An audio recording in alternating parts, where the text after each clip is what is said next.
bigger turnout than I expected, personally, so I am a little nervous, but very excited. This is the Multiverse of the Mind. We're going to be exploring a few topics that we all chose. I'm Aurianna. I own the Pleasure Practice, which is a private practice therapy space in Denver. I specialize in sex therapy and trauma therapy. I'm going to be talking a little bit today about ambiguous grief and traditional grief. Weir. I'm also freaking out. I am a psychoeducational counselor, and I'm going to be kind of focusing on trauma and moral injury, and kind of going through some examples of how that's presented, and maybe even how some healing from that is presented in a few different media sources. So this is going to be fun, sliding the microphone back and forth.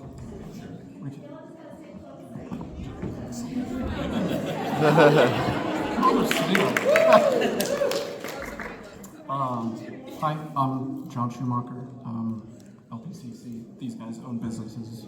She owns a business and does cool stuff. Yeah, I'm just a little guy. I'm going to be talking about healing and somatic practices, some Eastern healing, meditation, things like that, and going over how these things impact trauma, lessen anxiety and depression, and how everyone thinks they're woo-woo and they're not. So it's going to be the crux of my conversation.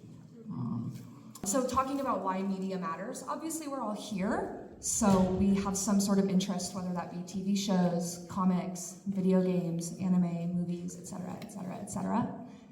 Media is so important. It impacts us in a lot of really positive ways. It teaches us empathy, it teaches us skill building, it teaches us how to connect with other people, how to story tell. There's so much rich knowledge that we gain in taking part of all of these different forms of media. So that's kind of the inception of why we did the Multiverse of the Mind, and why I feel like it's so important to do that in a space like this where all of us can just be geeks and nerds and also find the intersection together. Oh, I'm really glad you guys are laughing. That sold off perfect. Yeah, I think it's important that we have these conversations about the intersectionality of media and mental health and trauma.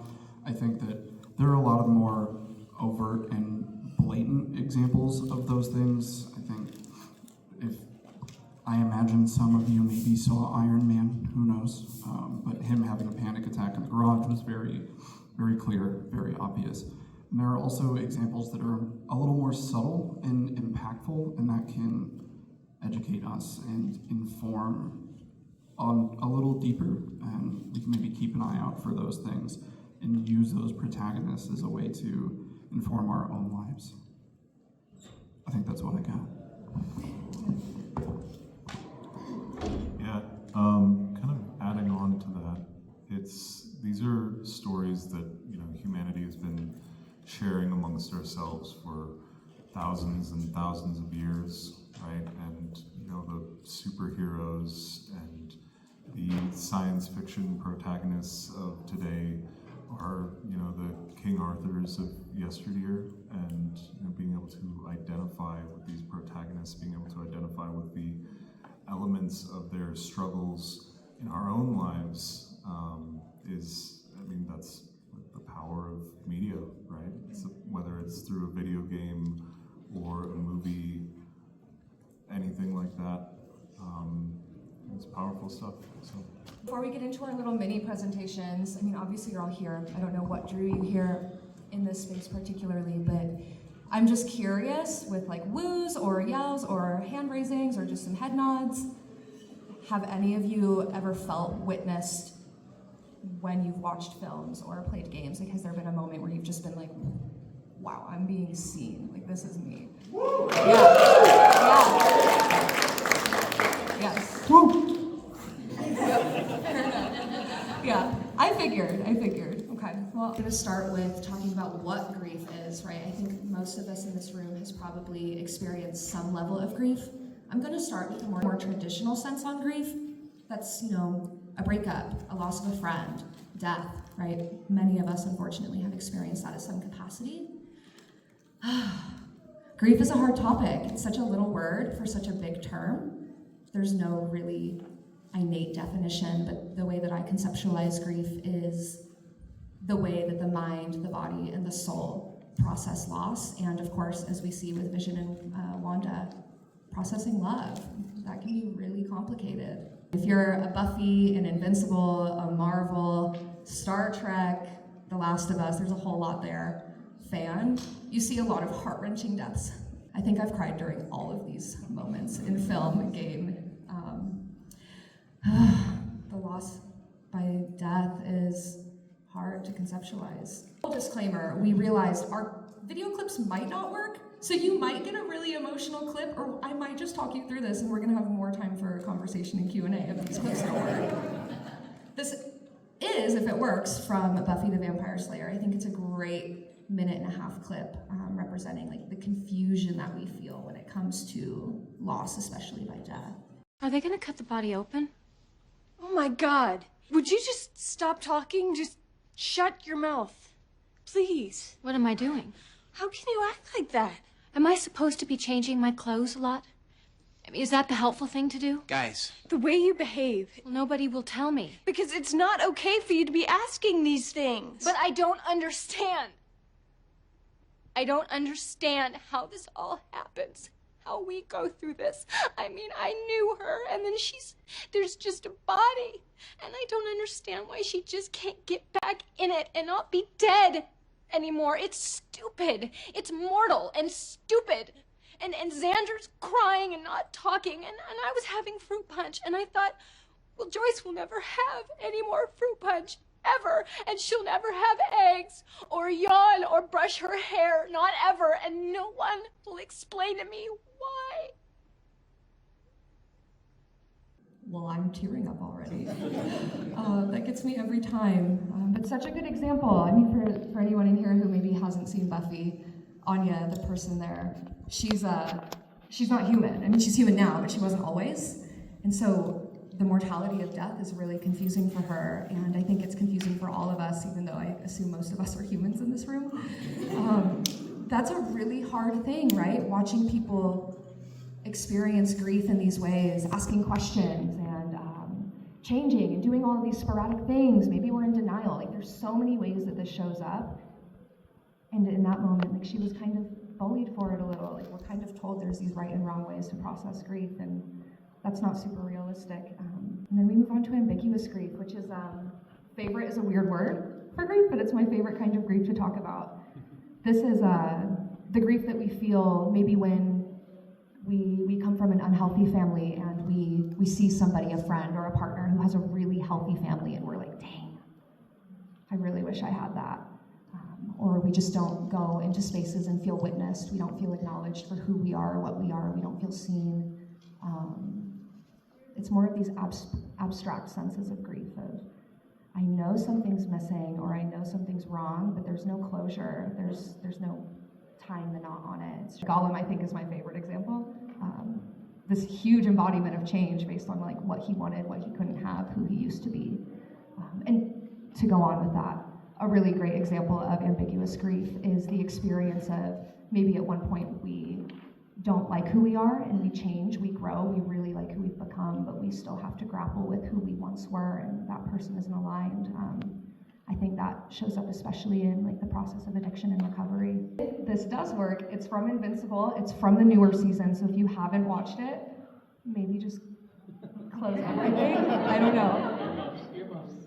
You could have taken Earth whenever you wanted. Why did you marry me? Was it just to be cruel? Just to hurt someone? Everything we built. 20 years. And none of it was real. None of it.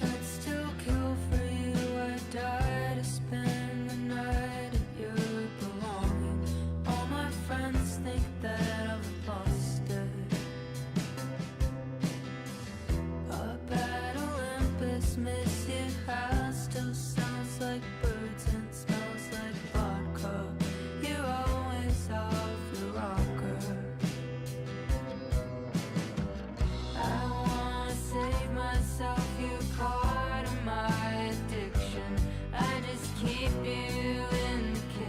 we stay together as a family. You, me, and Mark. All you have to do is trust me. Fuck! You motherfucker!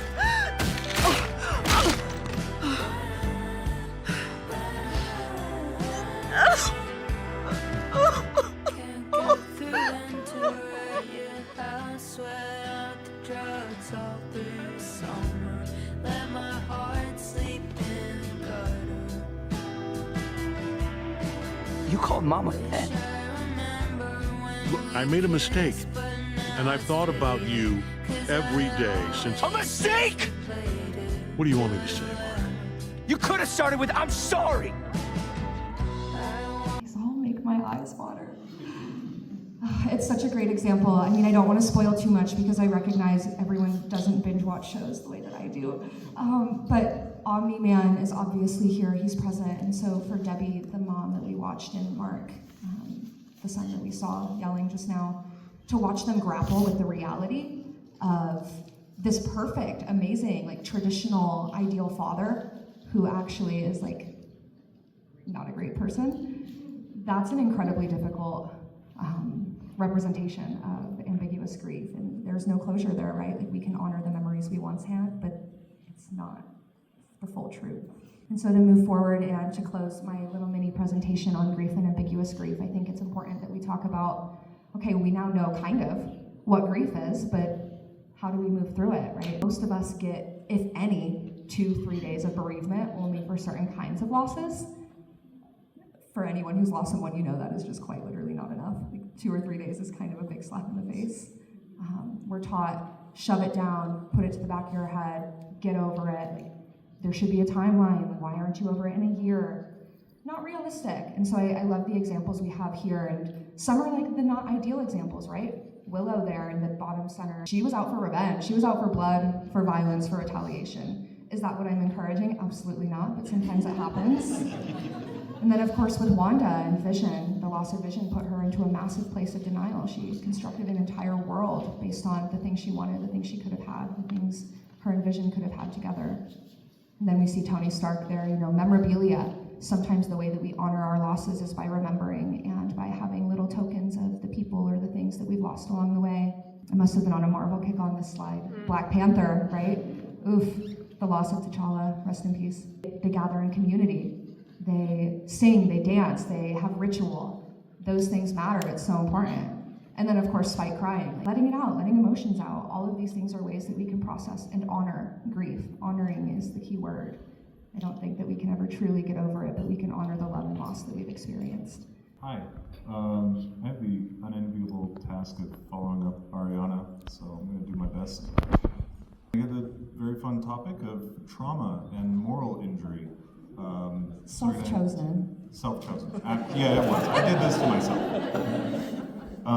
Yeah, so trauma, I mean, I think pretty much everyone in this room has a fairly solid idea, I imagine, of the kind of definition of trauma, right? It's an event or a series of events or a series of circumstances that kind of overwhelms our abilities, brain, to process the emotions that come with that, especially related to violent incidents or incidents where one is exposed directly or indirectly to death.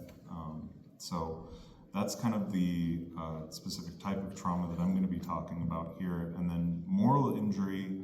A moral injury is sort of an event, series of events, set of circumstances where an individual either witnesses or fails to prevent something that really just completely shatters their belief system, shatters sort of their ability to cope in a way that is similar to trauma. And so, you know, I've got some really lovely, charming examples posted up here of characters from different media that have been exposed to trauma. And I'm not going to go into all of these. I think anyone who's seen Evangelion doesn't really need me to tell you that Shinji is traumatized. But yeah, so we're going to start with a clip from Halo. Worthless junk! Not this! I'm not you! I'm not a pilot. I'm not even a soldier, a Marine. I'm a fraud. I stole that pelican. I stole it. Do you know why? Of course you don't. Have you ever been scared? So scared that you...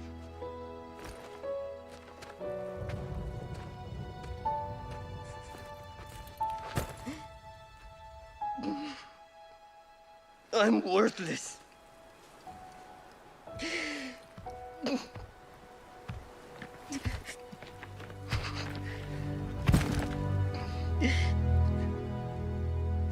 You should leave me here with the rest of the carpets. We all fail. We all make mistakes. It's what makes us human. I'm sorry, Chief, but how have you ever failed? I should have protected Cortana. Stopped everything from going wrong. I failed her. I will not fail you. Chief. Wait. We're going to make it. We have to. This is all I've got. It's all we need. Our only way home is straight through the heart of the Banished. We need you. We can fix this. Together.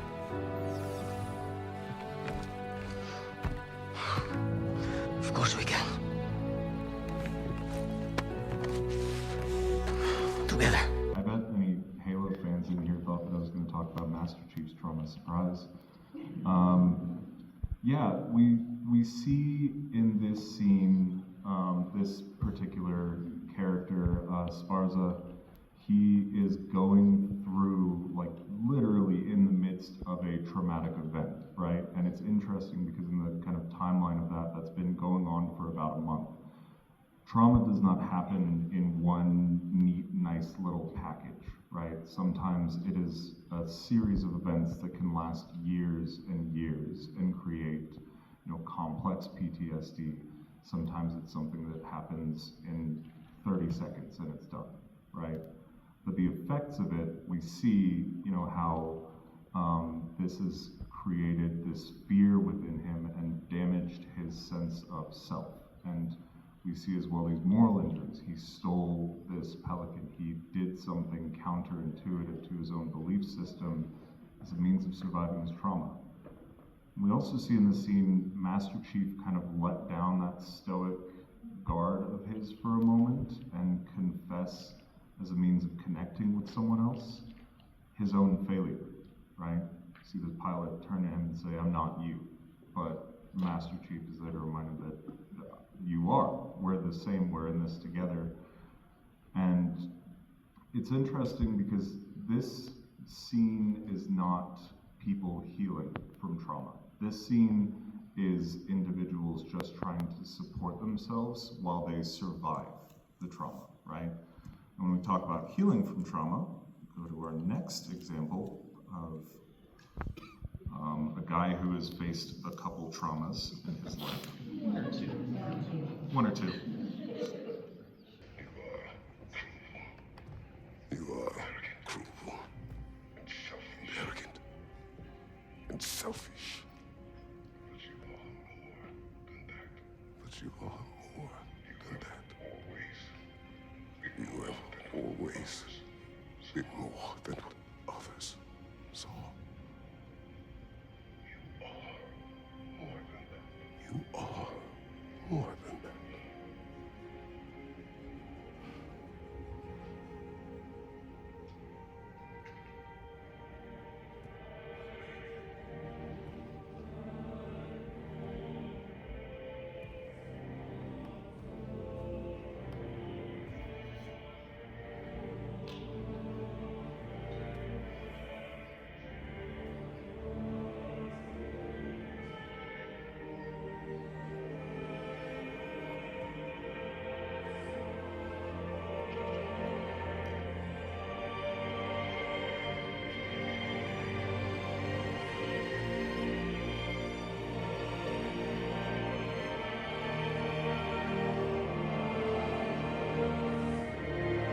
this example of an individual who has been through a series of traumas and a series of moral injuries that has time and time again shattered his sense of identity. And he has been both the victim and the perpetrator of violence. He has both betrayed and been betrayed.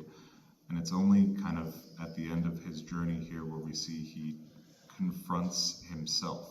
He kind of takes accountability for his part in it and chooses to be more than the trauma that he begins to heal. This is not him, wrapping it all up in a neat little bow and saying, I'm cured, I have no trauma anymore. That's not how that works, right? This is him saying, I'm ready to move forward with the rest of my life. And slightly more obscure, those of you who are not familiar, this is a screenshot from the game Sekiro, Shadows Die Twice. So the main protagonist is a ninja named Sekiro. And he is a war orphan right off the bat, childhood trauma, right? Taken in by a ninja, ultimately is betrayed by that ninja who shatters the code that has driven his entire life in betraying and killing him. Comes back to life, and through sort of this spiritual rite, he confronts the memory of his greatest trauma of the night where he was betrayed and died, and uses that as an opportunity to both accept that this happened and to overcome that experience. And moving forward from there, he's later able to confront his father in the real world, and from there he can kind of take agency over his life again and actually choose to move forward and heal. So we see the importance there when we talk about agency, the importance of agency in healing. Finishing off here with a quote of, any honest attempt to deal with the problem of PTSD must begin with a commitment to reduce the sources of trauma that are under human control. We do what we can with what we have. We have a very limited sphere of influence. We're all just people at the end of the day. When we are exposed to trauma, we try to support, we try to heal, we try to find means to heal. But the best way, obviously, to heal is to prevent it in the first place. And sometimes that comes from supporting people before it happens. So I'm going to discuss healing and somatic practices that are shown in pop culture and how we can use them to inform our own practices. So I'm going to start with a slide telling you how cool yoga in the park is.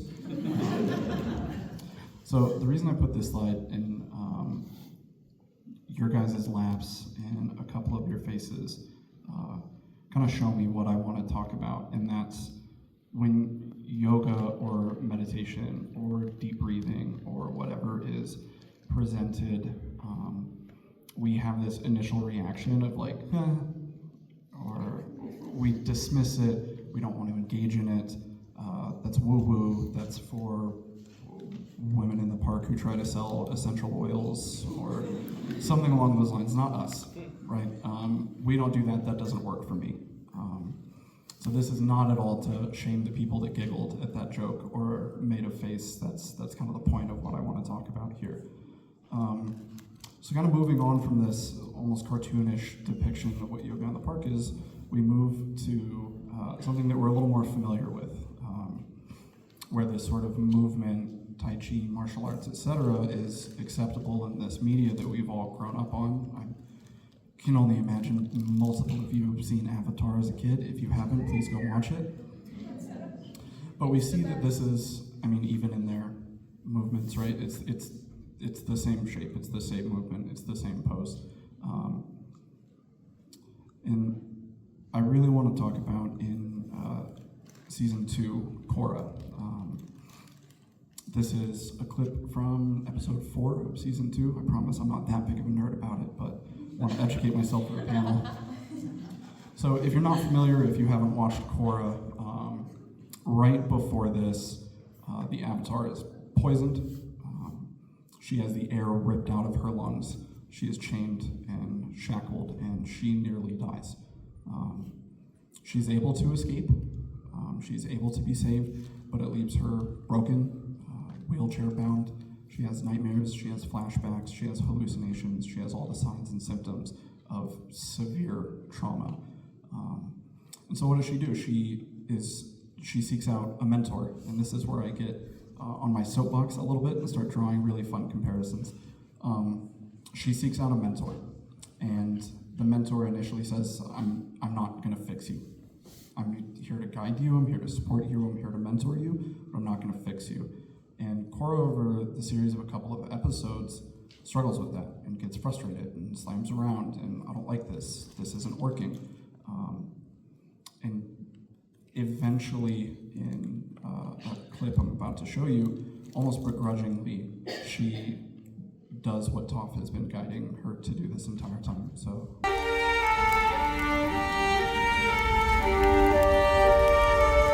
All right, I'm ready. I'm not bending it out of you. You gotta do this on your own.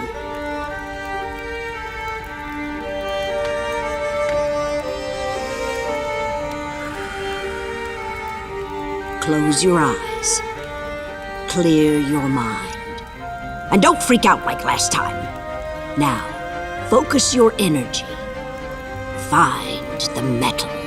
Let it move through your body.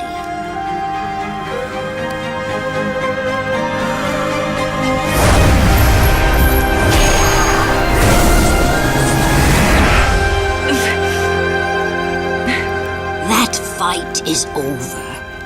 Release the fear.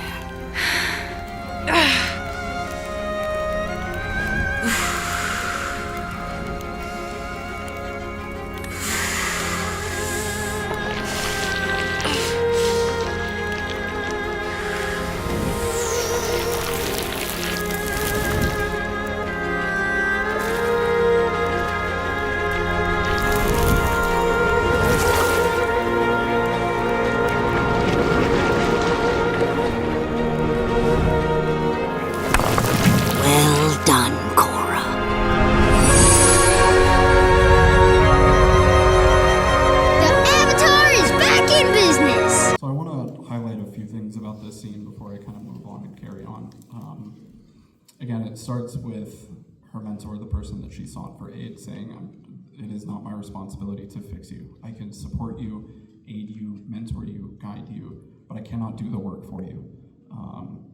And at this moment, Cora kind of takes that moment to say, all right, well, I guess I'm doing it myself. And if you notice, she does the thing. She does the breath work, she does the grounding, she does the movement, she calms herself. And this really interesting moment that's really cool is when we're doing trauma work in a room, when we're processing these really awful things that happen to us, and when we're doing this physical work, it can be painful. And she has a moment in the middle of that where she has a flashback, and she stops, and she gasps, and she chokes. And her mentor is there to say, I'm still here with you, you can leave that behind, you can work through it. And she does, she regrounds, she does the breath work, she does the movement, she does the Tai Chi, and that is this huge character growth for her. She's able to re-access the avatar state, and it's just such a beautiful one-to-one comparison of what the therapeutic relationship is like when I'm trying to get you guys to do meditation.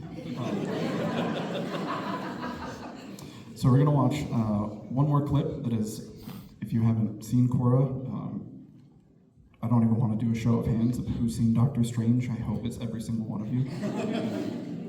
What if I told you that your own body could be convinced to put itself back together in all sorts of ways? Is that why you're working here without a governing medical board? I mean, just how experimental is your treatment? Quite. So you figured out a way to reprogram nerve cells to self-heal?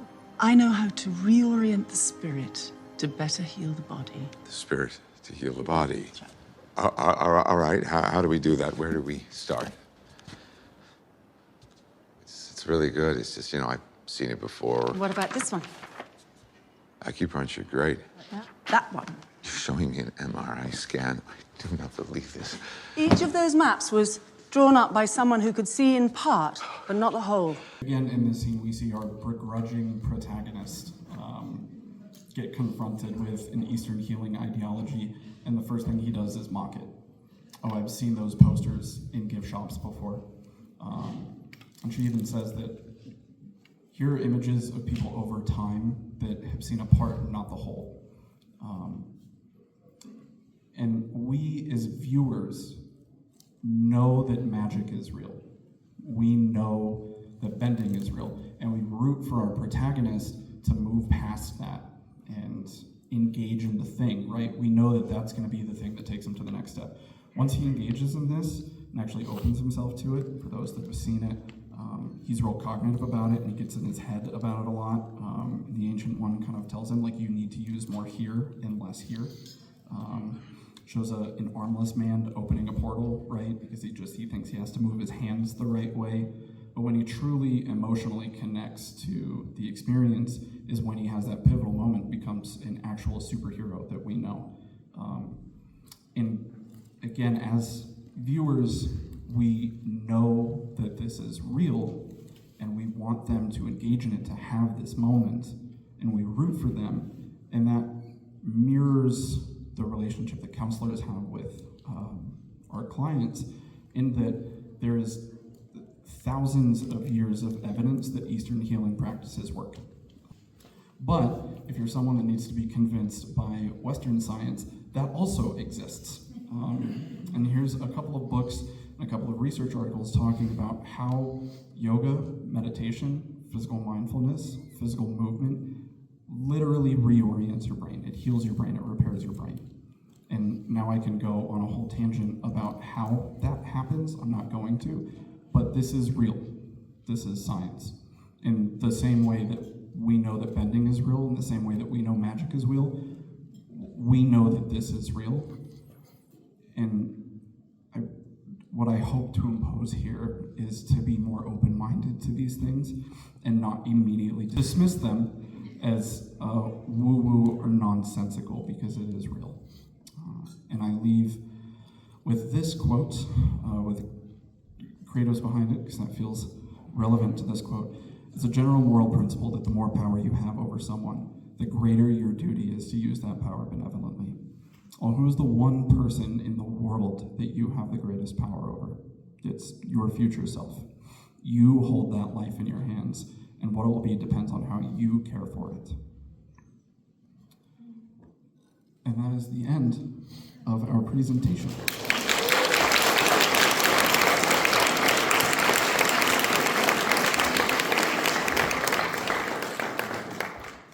When I did this and timed it all by myself in my bedroom, it took like 20 minutes.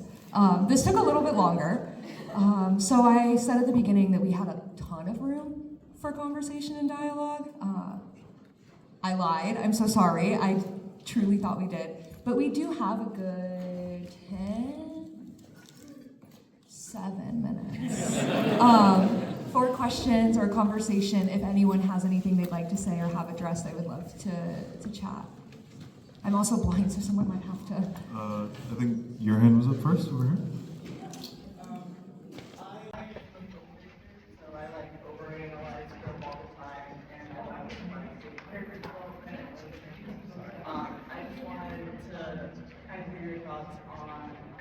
If you think media as a whole is getting better at reflecting technology, or is it still annoying to see like the panic attack or anxiety attacks on media and using better words? I love this question.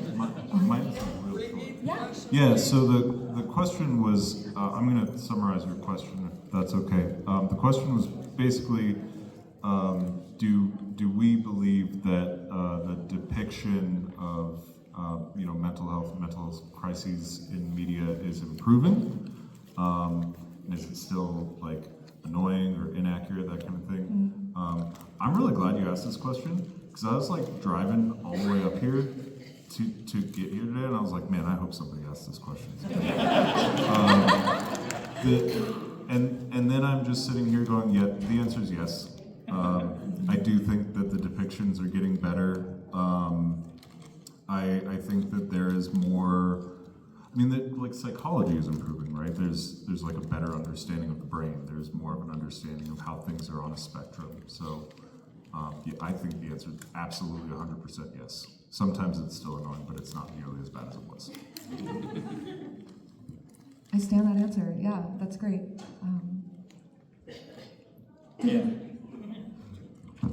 I feel like I can't tell who's first. I feel like you guys have to use the trust method. Like, who was first? I don't want to be picking the wrong people. Mine's a follow-up. Okay. So, how would you describe the importance of depicting the actual trauma for the sake of the story or for the sake of processing versus what damage that might do to the actors or anybody who receives it?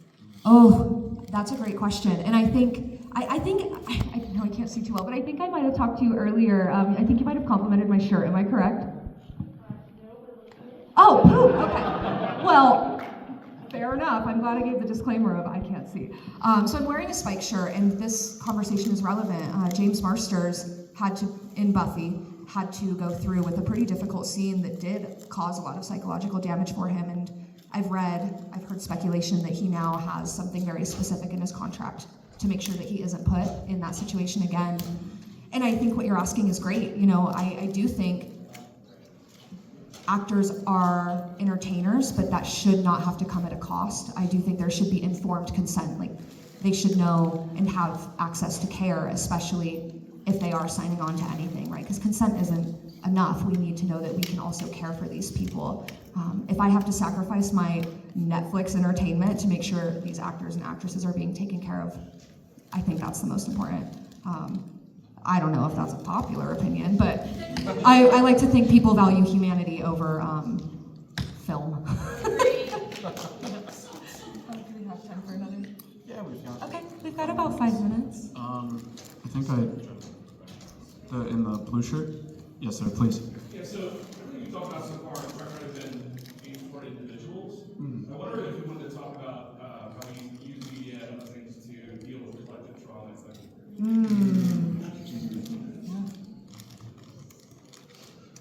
Geez, that's a great question. I suppose my opinion is, I'm gonna have to like synthesize a very large answer into a very quick sentence. I think that media allows us as a group to process trauma together. And I think that it is important to tell these stories and keep these stories alive. Almost a bit to your question, is that we have to walk a very narrow line that we're not sensationalizing something that just happened in order to make a profit off of it, while also discussing it in a way that is respectful and is able to help others kind of come into the fold here. And so I think these media and film and pop culture that show these traumatic moments, I think like, I don't know, Robert Pattinson in 9/11, that's a really awful take, but I think having these things to help process and to help people emotionally connect to can be healing in and of itself. I'm not sure if that answered your question or not. I think I might have an answer to add, if that's helpful. I think of Andor when I think of community and collective trauma. Of course, I don't know what everyone's seen. I feel like I watch everything the second it comes out, so I'll try to be brief, but I see Andor, and obviously we're watching the entire backstory of the inception of the rebellion, the revolution, is that the right word? Something akin to that, yeah. Yeah, I mean, well, that's the goal. But we see all of these communities, the harm that one person can cause to an entire community, even if it's in the image of the greater good, right? Like, I do believe that we see representations of community impact. Black Panther is another great example, again, of like the loss of T'Challa was like gut-wrenching. We still see it. I've already watched Ironheart because I'm like, I just live on my couch. But like we see the way that this impacts the community. And so I think that's a great question, and it's definitely in there. I think we have time for just one more. I apologize. Yeah, I think we have time for just one more. I apologize. But please. I happen to be a preschool teacher in my day job, and the reason I was so interested in this panel is because so many of my kids, and I mean that's, up to 6 years of age, they all use media to relate to their daily lives. They all, like, more than just recovering from trauma and then trying to figure that out. I mean, Bluey did episodes about mom giving birth and about,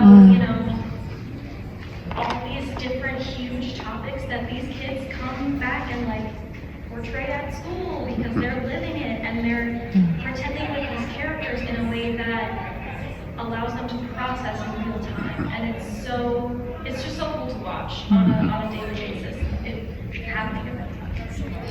Thank you so much. I'm like over the moon. Right after you all leave, I'm gonna bawl in a corner. Like this is so great. I really appreciate all of your time. I mean, 45 minutes flies by, but it was so great to have you all. Obviously, we have shameless plugs up there for John and myself. Rory did not want to be up there, which is okay. He's a shy guy. But I value all of you and your time so much. This was like, I'm gonna talk about this for the next calendar year.